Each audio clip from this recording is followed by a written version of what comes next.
तो जीएस या जीएस सबके लिए है।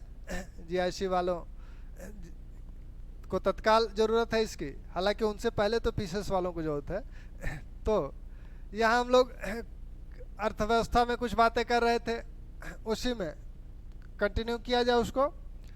तो उसमें हम लोगों ने एक चीज़, एक कल का एक करेक्शन ज़रा कर लीजिएगा। कल हमने संभवतः 1 अप्रैल 2015 नीति आयोग का स्थापना वर्ष लिखा दिया था, लिख दिया था। तो इसको आप क्या करिएगा कि अप्रैल हटा दीजिएगा।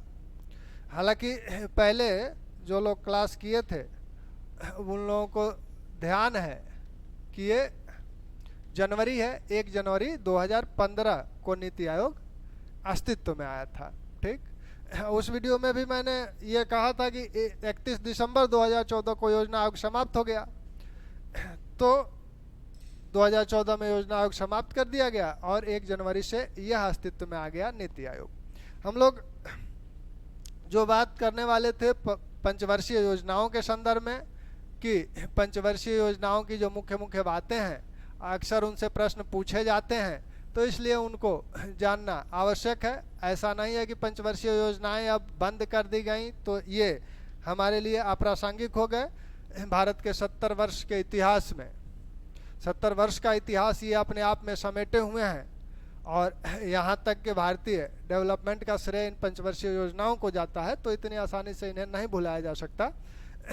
तो इनसे प्रश्न बनते रहेंगे, इस बात के लिए आप आश्वस्त रहें। तो प्रथम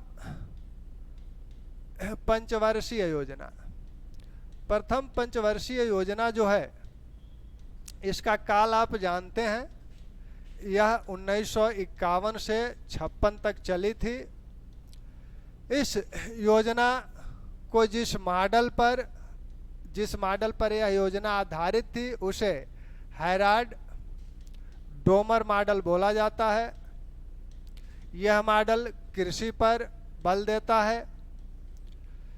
इस योजना के अंतर्गत जो लक्ष्य निर्धारित किए गए थे, किसका? Growth rate, GDP growth rate का जो लक्ष्य था वह 2.1% था। 2.1% लक्ष्य था। इस योजना ने प्राप्त कितना किया? प्राप्ति, इनका ध्यान रखिए, प्राप्ति हुई 3.6%। एक सफल योजना थी अपने लक्ष्य के दृष्टिकोण से। अब ये देखा जाए कि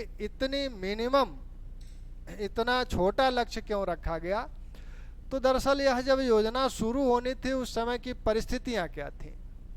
भारत नया नया आज़ाद हुआ था, द्वितीय विश्व युद्ध में भारत भी था और उसके जो दुष्परिणाम हुए थे भारत में भी देखने को मिला था।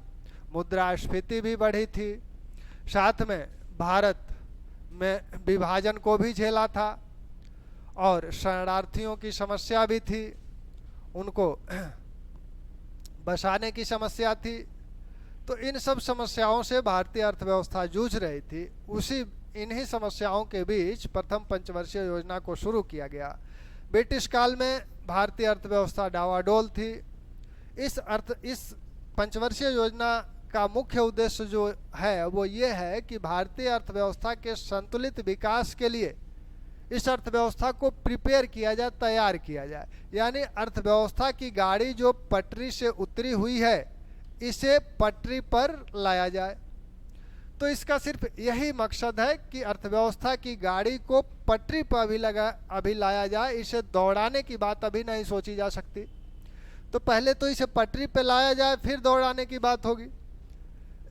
तो भारतीय अर्थव्यवस्था को अभी पटरी पर लाया जा रहा है, यानी संतुलित विकास को शुरू करने के लिए प्रिपेयर किया जा रहा है, दौड़ के लिए वार्म अप किया जा रहा है। तो यह इसका लक्ष्य क्या है, इसका उद्देश्य क्या है? उद्देश्य है भारतीय अर्थव्यवस्था को को संतुलित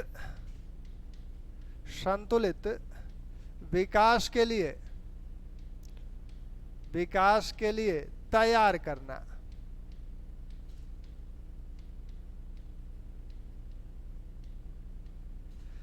इस योजना में सर्वाधिक बल किस पे दिया गया?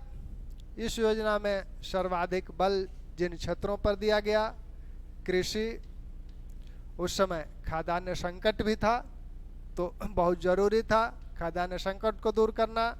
यातायात, क्योंकि अर्थव्यवस्था में यातायात का बहुत महत्वपूर्ण भूमिका है, इसके बगैर अर्थव्यवस्था गतिशील नहीं हो सकती। ऊर्जा, सिंचाई, तो इन पर विशेष बल था इस योजना का। अब इस योजना में जो परियोजनाएं शुरू की गई कृषि के लिए, कृषि पर बल दिया जा रहा है, तो कृषि का विकास कैसे किया जाए। कृषि में भारतीय कृषि मानसून का जुआ है, आज भी यह बात चरितार्थ है, क्योंकि 50% के आसपास आज भी जो कृषि जोत है वह मानसून पर निर्भर है। तो सबसे पहले जो चीज़ें शुरू की गई वो नदी घाटी बहुउद्देशीय परियोजनाएं, बहुउद्देशीय परियोजनाएं। अब ये नदी घाटी बहुउद्देशीय परियोजनाएं हैं। बहुउद्देशीय का मतलब जिनके अनेक उद्देश्य हों, सिर्फ एक उद्देश्य को लेकर ये परियोजना नहीं बनाई गई है, अनेक उद्देश्य हों। एक उद्देश्य तो सिंचाई है, लेकिन इसके साथ और भी उद्देश्य हैं, जैसे सिंचाई हो गया, बाढ़ पर नियंत्रण इनसे स्थापित किया जा सकता है, इनसे ऊर्जा, विद्युत या बिजली प्राप्त की जा सकती है, पेयजल की समस्या जो है वह समाप्त की जा सकती है। तो इन विभिन्न उद्देश्यों को लेकर ये परियोजनाएं शुरू की गई थी, और पंडित नेहरू ने इन बहुउद्देशीय परियोजनाओं के लिए जो बांध बनाए गए थे उनको नेहरू ने आधुनिक भारत के मंदिर की संज्ञा दी है। अब इन बहुउद्देशीय परियोजनाओं में कौन कौन परियोजनाएं हैं, तो इनको आप देखें तो 3 महत्वपूर्ण परियोजनाएं प्रथम पंचवर्षीय योजना के तहत शुरू की गई। उसमें दामोदर घाटी परियोजना, भाखड़ा नांगल परियोजना,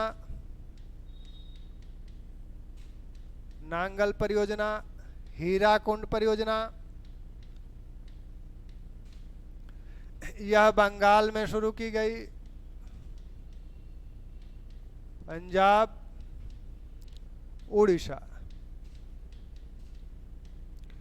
तो ये परियोजनाएं शुरू की गई इसी प्रथम पंचवर्षीय योजना के दौरान। फिर कुछ अन्य योजनाएं भी इस योजना के दौरान शुरू की गई, जैसे 1952 में सामुदायिक विकास कार्यक्रम शुरू किया गया था। सामुदायिक विकास कार्यक्रम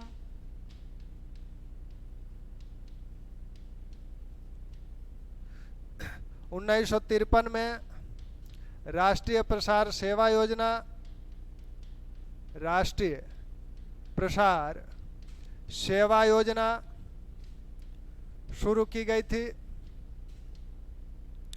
ठीक, तो प्रथम पंचवर्षीय योजना के दौरान ये 3 महत्वपूर्ण नदी घाटी परियोजनाएं शुरू की गई।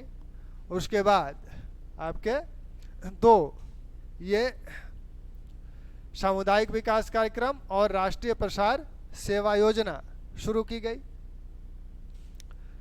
इस पंचवर्षीय योजना ने अपने लक्ष्यों को प्राप्त किया, हालांकि छोटा लक्ष्य ही था, लेकिन उस लक्ष्य को प्राप्त किया। 2.1% ग्रोथ रेट निर्धारित किया गया था, जिसे इसने प्राप्त किया, और उतना ही नहीं प्राप्त किया बल्कि प्राप्ति 3.6% की थी। तो ये आपकी प्रथम पंचवर्षीय योजना थी। अब द्वितीय पंचवर्षीय योजना पर आया जाए। द्वितीय पंचवर्षीय योजना, द्वितीय पंचवर्षीय योजना में हम लोग देखें कि इसका जो लक्ष्य है, एक तो इसका जो मॉडल है महाल नोविस मॉडल, मॉडल पर आधारित है। यह मॉडल भारी उद्योगों पर बल देता है।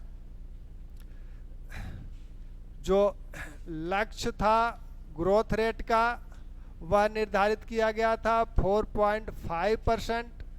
अचीव कितना हुआ? प्राप्ति जो हुई वो हुई 4% की।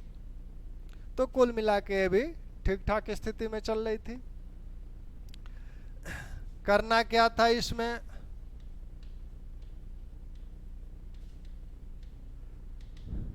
आधारभूत एवं भारी उद्योगों का विकास, भारी उद्योगों का विकास, आधारभूत एवं भारी उद्योगों का विकास, तीव्र ग्रोथ रेट प्राप्त करना, ग्रोथ रेट प्राप्त करना जिससे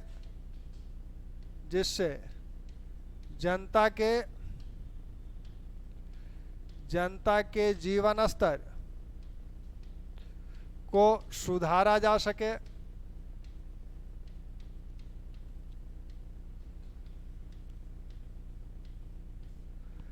यह चली कब से कब तक थी? 1956 से 61 के बीच। तो तीव्र ग्रोथ रेट को प्राप्त करना जिससे जनता के जीवन स्तर को तेजी से सुधारा जा सके। आधारभूत एवं भारी उद्योगों पर बल दिया गया। आधारभूत एवं भारी उद्योगों का विकास उद्देश्य है। अब यहाँ कृषि की बात नहीं की जा रही है। अब इसकी असफलता में देखा जाएगा कि क्या हुआ। जो भारी उद्योग डेवलप किए गए तो कौन कौन से भारी उद्योगों का मतलब था?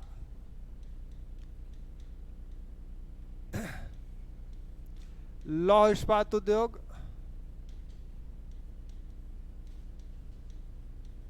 दरअसल इन भारी उद्योगों को क्यों शुरू करना था? क्योंकि इन भारी उद्योगों पर ही अन्य उद्योग निर्भर करेंगे।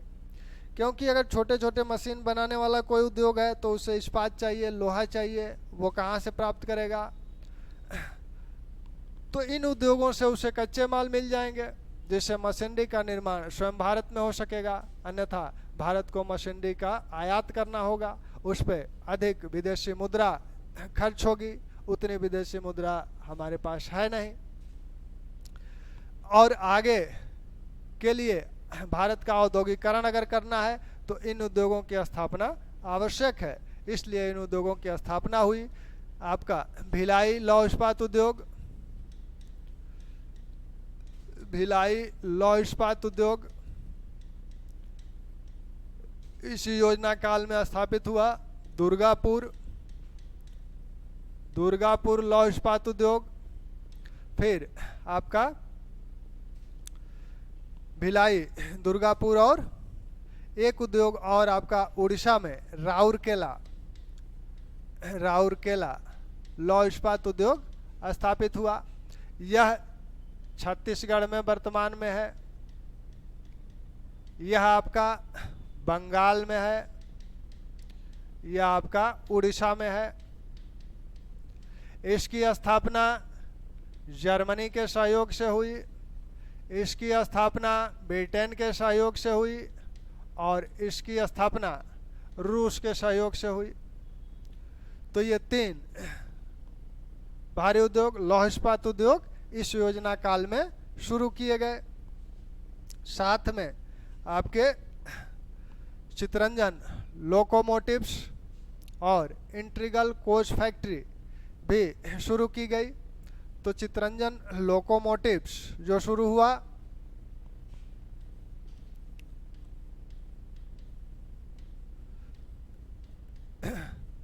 लोकोमोटिव्स, और आपका इंट्रीगल कोच फैक्ट्री, यह बंगाल में है। यह आपका पेराम्बूर तमिलनाडु में, द्वितीय पंचवर्षीय योजना में क्या हुआ कि कृषि पर बल नहीं दिया गया, सारा फोकस उद्योगों पर किया गया। योजना काल में कुछ वर्ष मानसून विफल रहा, मानसून अच्छा नहीं रहा, जिससे चावल के उत्पादन में कमी हुई। इसी समय स्वेज नहर संकट उत्पन्न हुआ था, जिसका प्रभाव भारतीय अर्थव्यवस्था पर पड़ा। स्वेज नहर यूरोप को एशिया से छोटे मार्ग द्वारा जोड़ने वाला एक मार्ग है। इस पर मिस्र का अधिकार है, लेकिन फ्रांस और ब्रिटेन ने इस पर अधिकार के लिए मिस्र के साथ युद्ध किया, तो कुछ समय के लिए स्वेज नहर बंद थी। इससे इस क्षेत्र से आवागमन नहीं हो रहा था, तो वहाँ से कुछ जो मशीनरी आयात करनी थी वो भी नहीं हो रही थी, भारत से जो वस्तुएं आयात होनी थी वो भी नहीं हो रही थी। तो इन परिस्थितियों में इस पंचवर्षीय योजना ने अपने लक्ष्य को कितना पाया था? अपने लक्ष्य 4.1% जो लक्ष्य निर्धारित हुआ था, इसको लगभग प्राप्त किया था, 4% प्राप्त किया। लेकिन एक बात तो स्पष्ट हो गई भारतीय अर्थव्यवस्था में, अब वह इस समय से बार बार स्पष्ट होती है कि अगर हम भारतीय कृषि पर ध्यान नहीं देंगे तो हम अपने ग्रोथ रेट को अचीव नहीं कर पाएंगे। जब जब भारतीय अर्थव्यवस्था संकट में होती है, तब तब उसे उबारने का कार्य कृषि सेक्टर करता है। हालांकि कृषि सेक्टर का जीडीपी में योगदान अब 16-17% ही रह गया है, लेकिन फिर भी एक बहुत बड़ी आबादी कृषि पर निर्भर है। इस दृष्टिकोण से भारतीय अर्थव्यवस्था में कृषि का अभी भी बहुत महत्वपूर्ण रोल है। तो ये आपका द्वितीय पंचवर्षीय योजना थी। अब तृतीय पंचवर्षीय योजना पर आइए। तृतीय पंचवर्षीय योजना, इस योजना के दौरान क्या हुआ? योजनाकारों को एक सबक मिल चुका था कि कृषि को उपेक्षित नहीं करना है। तो तृतीय पंचवर्षीय योजना में कृषि को प्राथमिकता देते हुए औद्योगिक विकास को उद्देश्य बनाया गया। यह योजना जिस मॉडल पर आधारित है, सैंडी का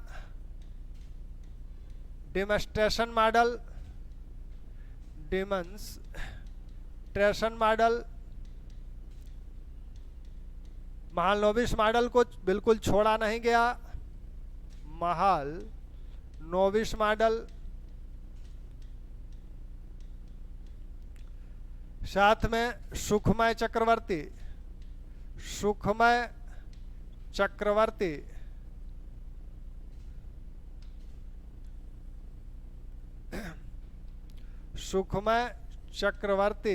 का आगत निर्गत मॉडल भी साथ में था। तो इतने मॉडल पर यह पंचवर्षीय योजना आधारित थी। इसमें जो महालनोबिस मॉडल है, इस मॉडल को रूस से लिया गया था। रूस में फेल्डमैन का जो मॉडल था उसी पर आधारित यह था। यह मॉडल सबसे पहले द्वितीय पंचवर्षीय योजना में अपनाया गया था। तो यह मॉडल लिया कहाँ से गया था? रूस के फेल्डमैन विकास मॉडल पर आधारित था।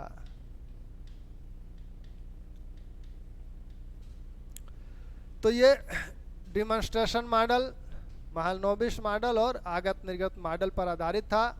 उद्देश्य क्या था? उद्देश्य है कृषि को प्राथमिकता देते हुए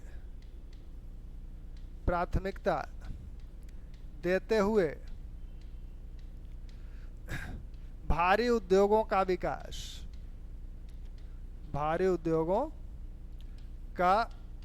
विकास। योजना चली कब से कब? 1961 से 66 के बीच। कृषि को प्राथमिकता अब दिया जा रहा है, कृषि को उपेक्षित नहीं किया जा रहा है इस मॉडल में। तो कृषि को प्राथमिकता देते हुए भारी उद्योगों का विकास, और यह प्रयास किया गया कि 10 वर्ष में कृषि को 10 वर्ष में उद्योगों को इतना विकसित कर दिया जाए कि वो स्वतः स्फूर्त, भारतीय अर्थव्यवस्था स्वतः स्फूर्त होने लगे। तो इसके प्रमुख उद्देश्य को जिस एक शब्द में व्यक्त किया जाता है वो है आत्मनिर्भर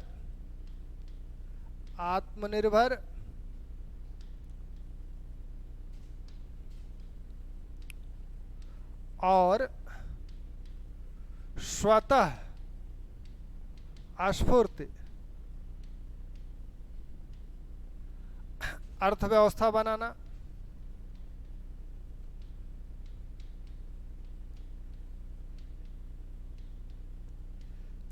आत्मनिर्भर कृषि के संदर्भ में भी और उद्योगों के संदर्भ में भी आत्मनिर्भर हो, जिससे अपने आप विकास की गाड़ी अब दौड़ने लगे। तो इनका जो प्रमुख उद्देश्य है आपका आत्मनिर्भर और स्वतः स्फूर्ति, भारतीय अर्थव्यवस्था को आत्मनिर्भर और स्वतः स्फूर्ति बनाना। इसको कैसे बनाया जाएगा? कृषि को प्राथमिकता देते हुए भारी उद्योगों के विकास द्वारा। यह प्रयास किया गया कि 10 वर्ष में हम मशीनरी निर्माण के संदर्भ में आत्मनिर्भर हो जाएं। भारी उद्योगों का इस तरह से विकास किया जाए कि हम 10 वर्ष में स्वयं मशीनरी का निर्माण करने लगे। इस योजना के दौरान जो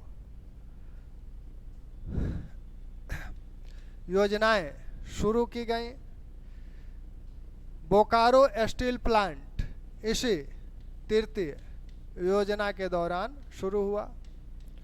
बोकारो स्टील प्लांट झारखंड में है।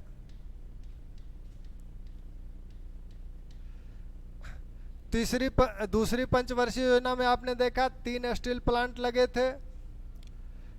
वो आपका एक छत्तीसगढ़ में था, एक बंगाल में था, एक उड़ीसा में था, ये झारखंड में है, उस समय बिहार में था। ये प्लांट किन क्षेत्रों में लग रहे हैं? ये प्लांट वैसे क्षेत्रों में लग रहे हैं जो भारत के अल्प विकसित क्षेत्र हैं। तो इन प्लांटों को यहाँ लगाने के पीछे एक कारण यह भी था कि इन क्षेत्रों का विकास भी हो जाएगा और साथ में जो कच्चे उद्योग इन प्लांटों के लिए आवश्यक हैं वो सब यहीं पाए जाते हैं। और ये कच्चे उद्योग भारी हैं तो इन्हें दूसरी जगह ले जाने में बहुत खर्च पड़ेगा। ऐसा नहीं कि आप इलाहाबाद या प्रतापगढ़ या फैजाबाद में उसे स्थापित करें तो फिर कोयला तो झरिया से मंगाएंगे, तो कोयला को यहाँ मंगाने में कितनी लागत लगेगी।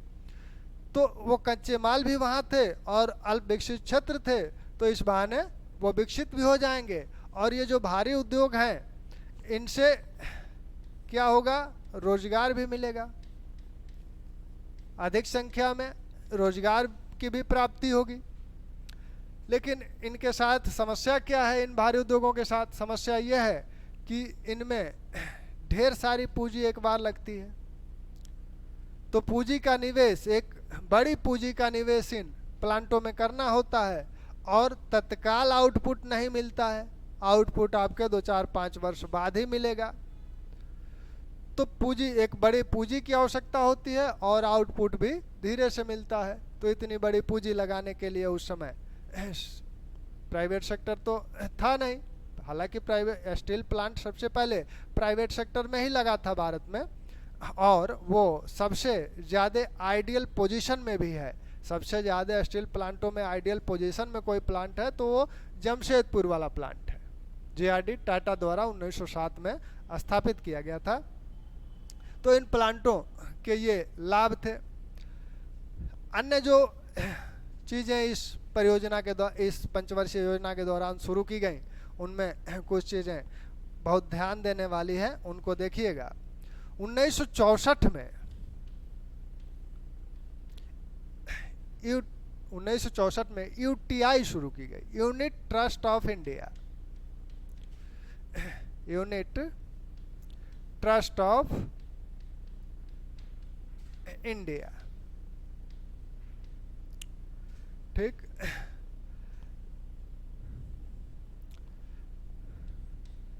आईडीबीआई भी शुरू की गई, इसी समय आईडीबीआई का भी गठन हुआ। इंडस्ट्रियल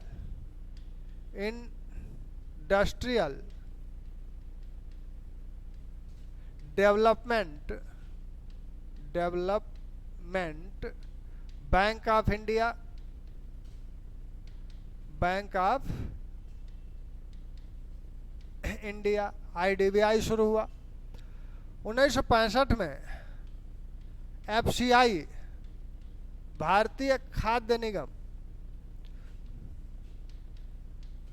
भारतीय खाद्य निगम शुरू किया गया, स्थापित किया गया। इसी समय जिसका झगड़ा इस समय चल रहा है, दिल्ली के बॉर्डरों पर जो किसानों ने मोर्चा लगाया हुआ है, कृषि कीमत आयोग, कृषि कीमत आयोग, आगे चलकर 85 में इसका नाम कृषि लागत एवं कीमत आयोग हो गया, एपीएमसी हो गया। उस समय 65 में जब यह स्थापित हुआ था, तब इसका नाम था कृषि कीमत आयोग। तो इतने सारे कार्य, इस प्रमुख कार्य इस पंचवर्षीय योजना में हुए। और लेकिन इस पंचवर्षीय योजना के दौरान परिस्थितियां कुछ ऐसी हुई कि वो इस पंचवर्षीय योजना के लिए बड़ी बुरी साबित हुई, हालांकि भारत के लिए भी। इसी समय भारत को 2 युद्ध लड़ना पड़ा था, और वो 2 युद्ध थे चीन के साथ 1962 में युद्ध हुआ, और आपका पाकिस्तान के साथ 1965 में युद्ध हुआ। चूंकि भारत युद्ध करना था, भारत युद्ध में शामिल कर लिया गया, जबरदस्ती इस पर युद्ध थोपा गया। तो ऐसे में अब सारा ध्यान देश का, पहले तो देश को बचाना है, तो इसलिए सारे संसाधनों को युद्ध की तरफ झोंक दिया गया। तो पंचवर्षीय योजना पर से ध्यान हट गया, पहले तो देश बचाना है। फिर इसी समय सूखा भी पड़ा, मानसून साथ नहीं दिया, खाद्यान्न संकट उत्पन्न हो गया। तो इन परिस्थितियों में यह पंचवर्षीय योजना चली, इसलिए यह पंचवर्षीय योजना असफल साबित हुई। असफल साबित होने के पीछे ये कारण है। अब ये असफल साबित हुई, यानी ग्रोथ रेट जो इसका निर्धारित किया गया था, इस पंचवर्षीय योजना का 5.6% प्राप्त करना निर्धारित हुआ था लक्ष्य, लेकिन मिला कितना? 2.3%। 2.3% ही अचीवमेंट हो पाया।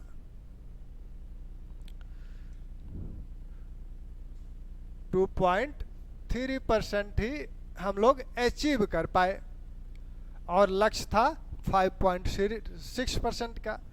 12 पंचवर्षीय योजनाओं में सबसे असफल पंचवर्षीय योजना तीसरी पंचवर्षीय योजना मानी जाती है। परिस्थितियां आप देख ही रही हैं, किन परिस्थितियों के कारण ये असफल हुई। चूंकि युद्ध हो रहा था, तो ऐसे में जो संसाधन थे वो देश की रक्षा के लिए लगा दिए गए, यहां से ध्यान हटा। दूसरी बात क्या हुई कि खाद्यान्न संकट उत्पन्न हुआ, तो खाद्यान्न संकट से छुटकारा पाने के लिए क्या किया जाए, तो इसके लिए अमेरिका के साथ एक संधि करनी पड़ी। अमेरिका के साथ PL 480 समझौता करना पड़ा। समझौता हुआ और इस समझौते के तहत क्या हुआ, गेहूं का आयात करना पड़ा। गेहूं का आयात करना पड़ा। इसी पंचवर्षीय योजना के दौरान क्या देखने को मिलता है, इसी योजना के दौरान यह देखने को मिलता है कि जो गैर योजनागत व्यय हैं, गैर योजनागत व्ययों में वृद्धि,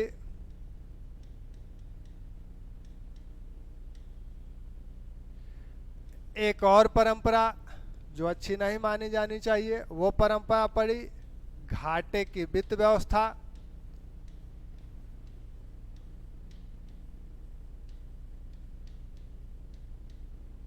ठीक, तो इस तृतीय पंचवर्षीय योजना के ये परिणाम निकले। अब भारतीय अर्थव्यवस्था इस स्थिति में नहीं है कि वह अगली पंचवर्षीय योजना को शुरू कर सके। ऐसे में अब नई पंचवर्षीय योजना को नहीं शुरू किया जा रहा है। अब क्या किया गया कि 3 वार्षिक योजनाएं चलाई गई। यानी जैसा कि कल बात हुई थी कि प्रथम योजना अवकाश इस समय देखने को मिला। 3 वार्षिक योजनाएं आपकी चली 1966, 67, 1967, 68, 1968, 69। इन्हीं 3 पंचवर्षीय योजनाओं के दौरान क्या देखने को मिला, इन्हीं 3 पंचवर्षीय योजनाओं के दौरान, इस योजना के दौरान हमें क्या मिला, भारत में प्रथम हरित क्रांति। प्रथम हरित क्रांति। प्रथम हरित क्रांति किसी पंचवर्षीय योजना में नहीं है, बल्कि वो एक वर्षीय योजनाओं के अंतर्गत भारत में शुरू हुई। 1966-67 में प्रथम हरित क्रांति देखने को मिली और इन्हीं पंच वार्षिक योजनाओं के दौरान हमें क्या मिला, नरीमन समिति की संस्तुतियों के आधार पर, नरीमन समिति की संस्तुतियों के आधार पर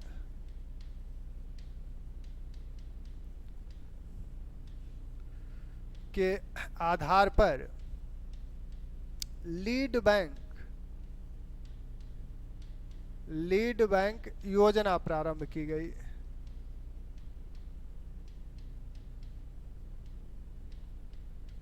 लीड बैंक योजना ये थी कि इसमें जिले में किसी एक बैंक को, जिले के सभी बैंकों, जिले में जितने बैंक थे उन सभी बैंकों को किसी एक बैंक द्वारा लीड किया जाना था।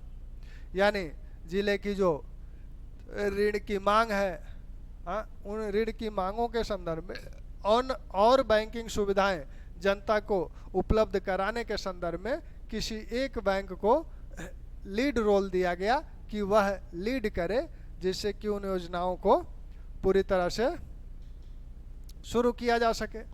तो इस प्रकार ये पंचवर्षीय योजनाएं हैं। फिर इनको अब यहाँ योजना अवकाश, हम लोग भी अवकाश कर लें, फिर आगे इसको कंटिन्यू रखेंगे। धन्यवाद।